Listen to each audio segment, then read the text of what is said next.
My name is Froggen. I play mid lane for Echo Fox, and my pocket pick is Anivia. I started playing League of Legends in 2010 because my brother played a lot and he introduced me to it. Funny part is he was also an Anivia one trick at the time, so it's just like natural for me to go in and be an Anivia main too. Guardian Angel still yet to pop. A wall on Alex Inch there. Very nicely played by Froggen. And ooh. Oh! The Anivia for Froggen. And we're going back in time. Anivia lock in for Froggen. Anivia is mostly strong at just controlling certain areas. Like she's pretty good at defending towers, like playing around sieges, both when she's the one sieging and when the enemy is sieging. It's on top of 4 Drakes. If that's ever in the hands of Cloud9, we'll see this one end quite fast. Impact Zanya's? No time. He got popped. In teamfights, she can kind of do everything. She can engage for the team because she can obviously wall immobile targets off, but she's also good at controlling where the enemy team is gonna go. So it's really hard to flank against Anivia because she can just wall off the guy that's flanking and force a 5v4 situation. You see those moves from Froggen? He was zoning out the DPS from the enemy squads, and they got to turn everything onto Someday there. In the early game, I think she has a kind of hard time really controlling the minion wave because she needs to build up a mana pool first, but when she has a couple of items, she's probably the best mate in the game at wave clearing without the enemy team being able to get any hits off in the tower. One of the most unique parts about Anivia would be the wall. If there's a good opportunity to really get an advantage early on in the game, then I will skill my wall, but most of the time I will always like skill my Q twice and then my E twice, and then just skip wall until level 8.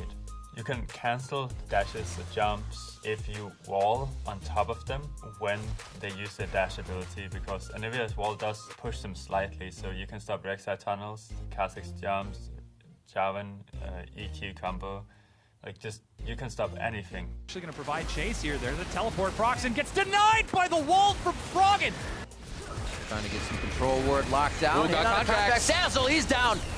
If you're chasing someone and you know they have flash up, you don't wall off the entire path, you kind of just wall off some of it, so in case they do flash, you can still run around the wall and keep on chasing.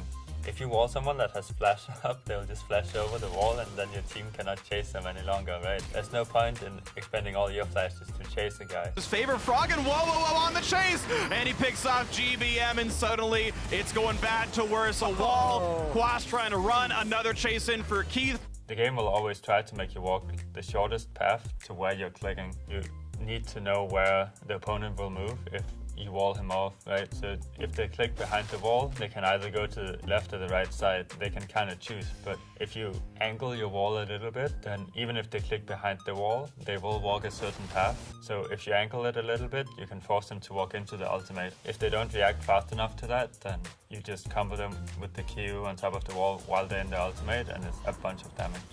For sure, 14-8 on his team. Smoothie going down There you here. go. Who else got Froggen? Yep. The start of having to use Anivia's ultimate is that during laning phase, you always use it on top of the minion wave. There's very few situations where you wouldn't do that. The ultimate works in the way that every half second, there will be a tick of damage coming up.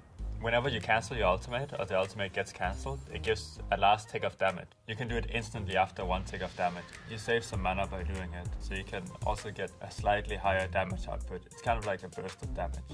Anivia's egg kind of stops all debuffs, which is like great, but that doesn't stop TP. So if you're just getting egged and you're trying to TP somewhere, then it still works. If they egg you and you got the TP off in time, you will get TP'd there. I did it at All Stars in Paris when I played for Team Ice, when I was still a European.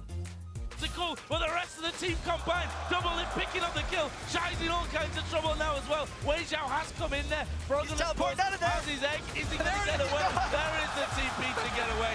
One of the ways to use Anivia's egg in laning phase is just to let people use their mana, and when they get low on mana, if they egg you, it's alright because they cannot kill you. So as long as you know the enemy jungler isn't around and that they cannot kill you in egg, then you'll respawn and be really healthy. You know that, okay, if they're out of mana, they need to base, like they can't really push that fast, and then afterwards you can push out the wave and then you have the control. Territory marked. Oh, goes in. now has- And he's gonna maybe get an egg out of this one, but can he scramble him up for breakfast? I don't think he's got the damage. For me as a player, the reason why I play other control mages really well is because of how well I teamfight with Anivia, and I learned it from Anivia, and then I just implemented it onto other champions too to see if it's very similar or not. And it just happens to be that most control champions are very similar in the way they operate and the way they want to position. I'm pretty proud that everybody is at least everybody that plays Anivia would know me.